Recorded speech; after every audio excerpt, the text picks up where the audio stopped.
Coming up on this week's show, compact SUVs from BMW, Mazda and Hyundai go head to head. Does the BMW 640D make for a sound, used luxury coupe? And we consider the long-term ownership prospects of a high-mileage Audi Q3. Hello and welcome to Buyer's Guide. As always, we'll be tackling a fresh batch of your vehicle-related questions and queries. And here to help us this week are Michael Pursuit from Change Cars and Tami Masimola from Inforide. Welcome, gentlemen. Nice to have you guys back with us. And remember, if you like the panel's advice, you can send us an email to buyersguide@ignitiontv.co.za, and please include as much information as possible, including a photograph of yourself. Okay, we're going to kick off things with a question from Tsapang, who hails from Bloemfontein. He's 35 years old, married, and has 2 daughters, and he needs some advice on which SUV to buy. Currently, they are in a 2018 Hyundai i20, which is fully paid up. They'd like to trade it in on something bigger, like a Mazda CX-3, BMW X1 or Hyundai Creta. They're shopping in the 300 to 350,000 rand price range, and the car will be doing a maximum of about 10,000 kilometers annually, which will include some dirt driving. Mike? 2 superb options and Yeah. 1 not so good option. He mentioned the 2011 BMW X1, just too old already. Yeah, it's already 10, 11 years old. Correct. The CX-3 and the Hyundai, unbelievable vehicles. I think they're superb. My only concern, they're very small. He's looking for something more spacious. If he's looking at the Mazda, my personal feeling, instead of a CX-3, in his price range, 300, 350, you'll find a nice CX-5. What were you thinking? Yeah, same thing. Tommy, what do you think? I was actually thinking the same thing. Yeah. Either that or the Creta. Definitely not the BMW, especially when he starts mentioning long mileages and gravel. And then he said Bloemfontein. I said, nah, not that one. Yeah. I'd put him in a Kia Sportage at 350. Lovely, That's lovely a very car. nice option there. I mean, in that 350 budget, you can get yourself some really good Chinese cars nowadays. I mean, you can even look at something like the Chery Tiggo 4 or the Haval Jolion. Those, you can get the sort of mid-range, mid-spec. So I would certainly say, I mean, the cars he's mentioned, they're good cars, but they're all going to have, close to maybe 100,000 kilometers on it. Tell me, what do you think about the Chinese vehicles nowadays that are on the market? Yeah, most of them seem very good. But of course, time is a factor when it comes to That's longevity, exactly what I was going to say, yeah. reliability and all of that. We don't know yet. But they're awesome vehicles. They are awesome I've vehicles. driven but awesome vehicles. I've had some complaints about RVs though, in terms of those vehicles. So he's got to look out for that when it comes to resale values. Yeah, look, in terms of resale value, in terms of the Chery, they're obviously still very, very new. You won't even find second-hand ones. But Havals and that, they'll have good resale values, like Toyota Corollas and VW Polos. They have good resale value because if you're selling a lot of them, there's a demand for them. So some people who can't afford them brand new, oh, hang on, as soon as they start to come onto the market, I like that car. I couldn't afford the 400,000 Rand one, so I'll wait a year and I'll get it for 325. With 20,000 Ks on it. So as you've mentioned a couple of times, Mike, on the show, where you've said, rather go buy something new, come to the service plan. Because let's say you get a 5-year service plan with it. You can spend 25,000 Rand more than your budget on a brand new car. Then let's say, instead of And spending you're in the exact 350, same position. you're in the same position because you don't have to maintain it for the next 5 years. Everything's covered. Where you would spend more than that in maintenance on the Be careful when second-hand you car. say service plan and maintenance plan. Yeah, obviously have a look and see what the options are. Because service plan, you're not going to not work on it for the next 5 years. But in you're that- going to spend money. No, If but- it's service plan and things go wonky, you will be spending money. No, but you've got covered by the warranty there. Your warranty will cover if things break. If you bought a new warranty Chery only one Tiggo year. 4, mid-range, around the 350 mark, I'm changing my opinion. Yeah. That's where I'm going. Yeah, you see that 350 mark just pushes you into that sort of segment where you can get new cars, or you can get like a year-old car that was 450. It would come down to that sort of mark. So you're in that sort of funny zone with Of that car, course. yeah. Yeah. Okay. Okay, as families expand, it's only natural that they should start looking at more spacious and practical transport. And if an SUV or crossover isn't big enough, a bakkie might be the next logical upgrade. Spoo is 41 years old and he and his wife are proud parents to 3 kids. They can spend up to 800,000 Rand and they fancy the Ford Ranger Stormtrack. But he'd like to know if this would be a good fit for them and if it's better to finance a vehicle like this or buy it cash. I mean, he's got 3 kids, guys. I wouldn't put him in a bakkie. I don't know. He likes the bakkie. Tell me, what do you think? What's the Stormtrack like? Yeah, I agree with Sagi. Stormtrack is great. It's obviously a Ranger, and people love the Ranger in this country. But I think for me, a bakkie it's not a family car. You know, 100%. it's a commercial vehicle. If he really needs space, he should look at one of those big SUVs. You know, your Toyota Fortuner or your Hyundai Santa Fe, that sort of thing. I put him in a Staria. Staria is a little bit smaller. What about an Everest? I mean, Yeah. you So basically obviously got a same- Ranger. Yeah, so same level basically, Everest, Pajero Sport, you know, that sort of vehicle. I just wouldn't take a bakkie as a family Well, we vehicle. don't know if he needs that bakkie. You know, maybe he loads stuff. Maybe he's got a farm and he'll throw sheep in the back or whatever. But then he can just put the hay seats and- down on his Pajero. You will go a long way to find a less of a fan of double cabs in South Africa. And I realize I'm in the minority Yeah. because double cabs are the South African staple diet. When you're spending 800,000 Rand, for me, doesn't matter what you buy, Ranger, Hilux, Navara, excellent vehicle, it's not a family vehicle. Yeah. Prado, Kia Sorento, Hyundai Palisade, Jeep Grand Cherokee, what's that vehicle? The Warrior. Hey? Yeah. Something like that. You've got a premium vehicle, you've Yeah. got decent to very good boot space, and that's a right fit Yeah, for I'm me. with you. I mean, if he's a fan of the Storm Track, I like that bakkie. It's got that electric covering over the Yes. boot. You press a button and it opens up, and you know, security and all that kind of stuff. And it's a great vehicle to drive as a double cab. But like you quite rightly say, if you don't need a bakkie, you want a family vehicle, it's better just to go. I'd look at the Everest. I think you and Tommy made a good point here. You got to decide, is it a family vehicle? If you need a bakkie, maybe he's a builder or something, he needs to use a bakkie and he can't afford two vehicles, then go for the bakkie. And the Storm Track's a great option. It's a really good vehicle. But really think about it and have a look and see, if you're only going to use it as a family vehicle and you're not really going to use the back much, buy yourself a cheap trailer when you need to load stuff, and have something like these guys have mentioned, huge amount of vehicles. Go and have a look at something like a nice big SUV. And you can, like 800K gets you a beautiful premium vehicle. Brand new and like a year old. Tommy mentioned that Pajero Sport. Yeah, it's brand new at the box. 700,000, what is that? 679, 700,000 roughly? Say no We're more. going to say, look around and make sure you make the right choice when you're buying your vehicle. Okay, stay tuned, because after the break, the BMW 6 Series comes under the spotlight. And we compare second-hand C SUVs around the 250,000 Rand mark.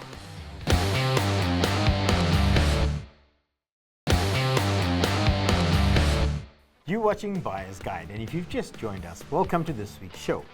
Cobus and his wife have been biking for most of their lives, but she's become less inclined to do the long-distance trips. So Cobus is looking for a fun car to replace his beloved BMW R1250 GS Adventure. A 640D has caught his eye, but with a budget of 450,000 Rand, they're looking at a 2013 or 2015 model. Would they be able to get into a decent example? And are there any issues with the 3-litre turbo diesel engine and gearbox? They will be doing less than 10,000 kilometers per year, but crucially, they will be keeping the car for between, wait for it guys, 10 to 15 years. Now, let's start at the back end, gentlemen. You think a BMW 640D will be able to do this? Okay, so I actually went and searched for this vehicle. It's very rare, actually. You're not going to find it. You're not going to find a lot of them around. You might find 1 or 2 650s, maybe. And also, this vehicle came in either, let's say, coupe 4-door or coupe 2-door. So I'm not sure which one he means. It's a big car, 6 Series, 640. It's a diesel engine. I don't know if there's issues with the engine, because, I mean, they probably sold like 5 of these things a year. That engine right? is the same engine that you'd find in any 3-litre diesel BMW. Yes. 330D, yes. Yes. Solid, strong, very Yes, reliable. bulletproof. But I can't imagine the owners would be driving them as often as the vehicles that you mentioned. And I noticed that one of the 2 cars that I found was priced similarly to a 4 Series from between about 2018, 2019. And for me, he's looking for something sporty to drive. He's looking for power, fun.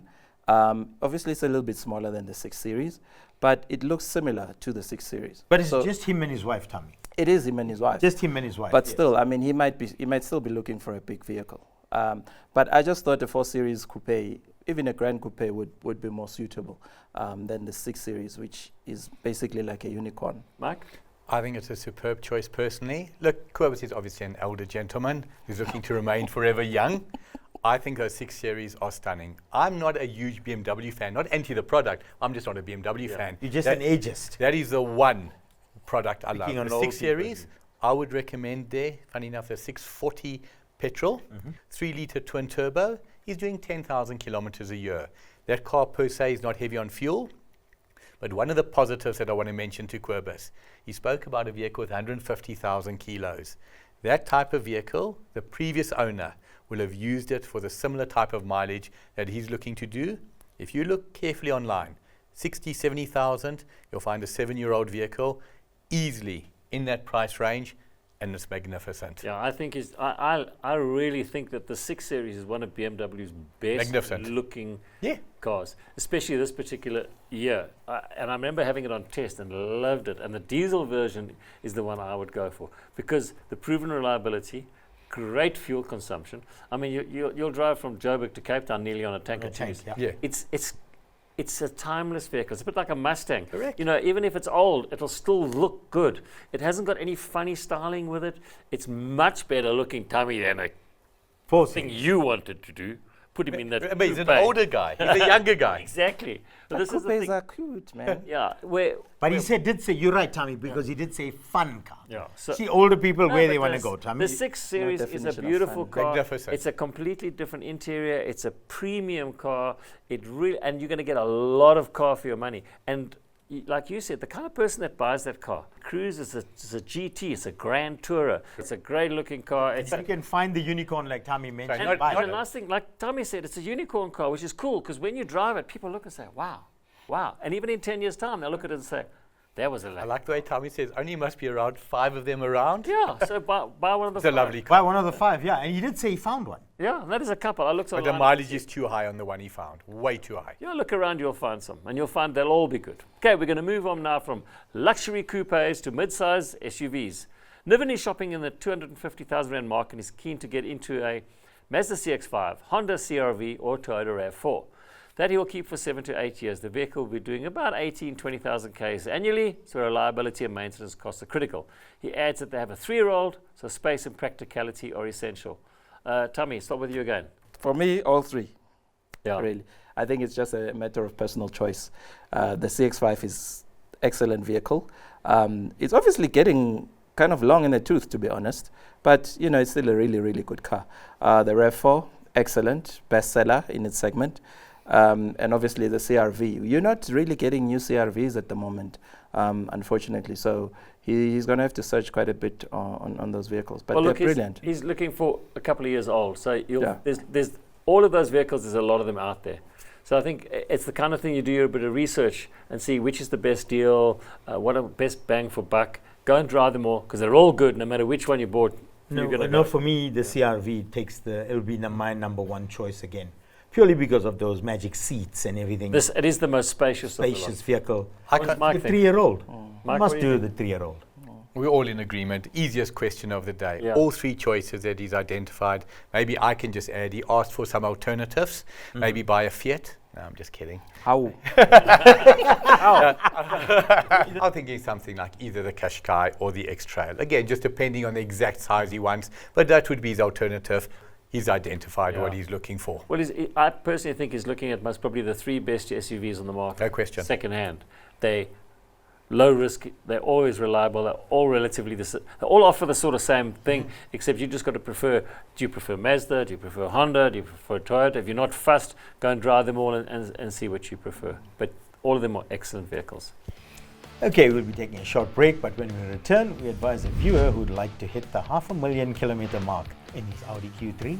And what are some of the things that you should look out for when buying a used half-ton bakkie?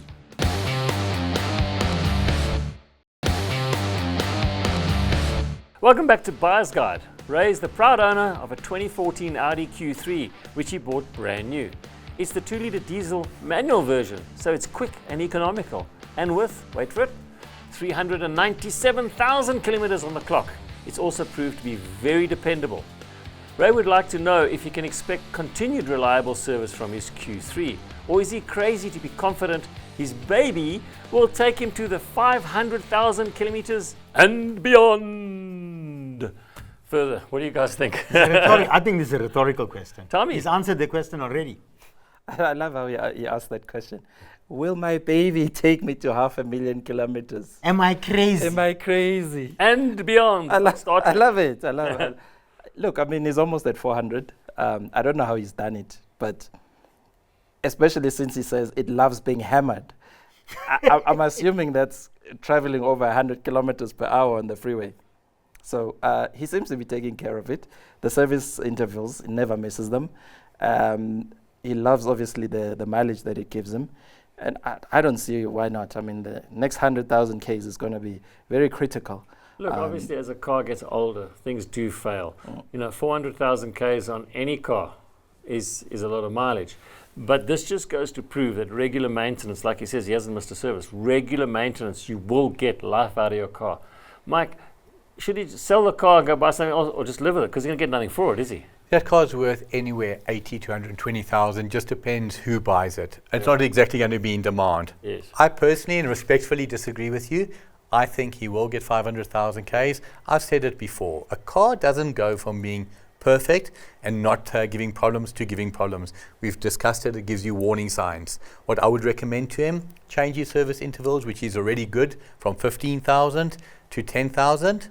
And keep that car. I think it's an unbelievable car still. For what he gets for it, he's got a lot more value than the 80, 100, 120,000 Drive it rand. till it blows up. Absolutely. Keep hammering it as he says. But he's obviously a great driver because, for you to do 400,000 Ks in a car like that, you're obviously driving it properly, you're looking after it, you're making sure that you're not overheating the car, you're keeping the oil levels and water levels correct. And that just goes to prove also to our other viewers, if you maintain a car and look after a car, it will in turn look after you. He's got good value for that car. If it blows up tomorrow and somebody says, well, I'm going to give you 20 grand for scrap value, he's done well out of it. Correct. He's done great out of it. So I just keep want to it. know all the other parts he's fitted in this 400,000 kilometers that he hasn't mentioned.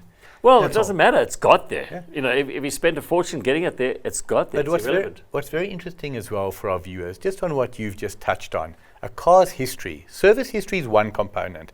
A car's history, I see it daily. Depending on who's owned the car determines how much problems it's had. Yeah. A car's had 3 owners. Nobody knows who the first 2 owners were. Yeah. Somehow that car gives problems. Here is a point in question. 400,000 kilos, same owner, clearly loves his car, calls it his baby, looks after it, hasn't given him a day's trouble. That's it. Keep it. No question. Okay, Great. I don't Keep agree, it. but hey, the team agrees. So keep it. And finally, here's a question from Mawetu, who lives in Port Shepstone. He's in the market to buy a used Nissan NP200 Bakkie, and he would like to know what are some of the most important things he should look out for when buying a used vehicle, especially a half-ton workhorse like the NP200. You in the game, Mike. What would you look out for, especially a workhorse? Of course. What would you look out for? Again, exactly the same advice we gave our previous question. Who was the previous owner? What was it used for? A Bakkie that's done 80 or 100,000 kilometers, that's been used by one owner who's used it to carry garden rubbish on weekends, is still like new. Belongs to a company that's done 100,000 kilos, been driven by 10 different people. That car's been hammered. So the advice, the normal things. Look at it with your eyes. Does it look good? Probably is good. Who was the previous owner and the service records? Tommy, your take on that? Obviously, mileage is important. The brand he's mentioned, NP200. Those vehicles are quite steady. In fact, it's the only vehicle in its market right now, half-ton Bakkies. But they've had a few issues with the starters, those vehicles, especially the petrol ones. So he must look out for that. So I think, take it for a test drive, have a look at the history, see where it's been, the ownership history, etc. And just drive it around, have a feel for it. Check if the front wheels are pointing in the same direction when you turn it. Just go. You can look at things like simple things like wear on the brake and clutch pedals, wear on the steering wheel, wear on the gear knob. Remember that these vehicles, if you buy, like Mike said, if you buy one that was used by some guy to remove garden rubbish, it'll be in good condition. Unfortunately, you're going to pay a premium for that.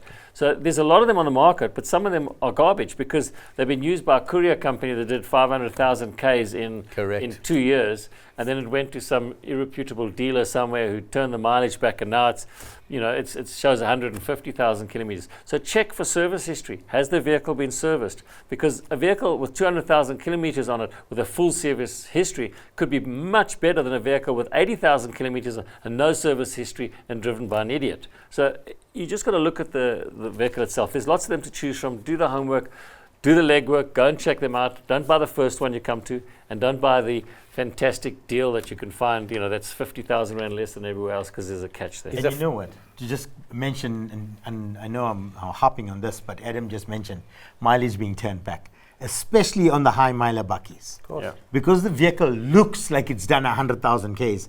In the interim, it's done 300,000 Ks. They turn it back to about 160. Yeah. I'm talking from experience. I've seen it. Oh no, I thought you I haven't done it. No, I've seen it. One of the funniest things that I've seen in the motor trade, about 8 years ago, in a publication that is no longer around, who we won't mention, there was an ad. Has your speedometer lost its memory? Yeah. We can assist. Yeah. I mean, the irony. Has your speedometer lost its memory? And just like that, we've come to the end of another episode. Tommy and Mike, thanks again for all Thank your you. useful advice to our viewers. Until next time, remember to keep left and pass right. That means keep left, pass right, go back left. Keep it like that, guys.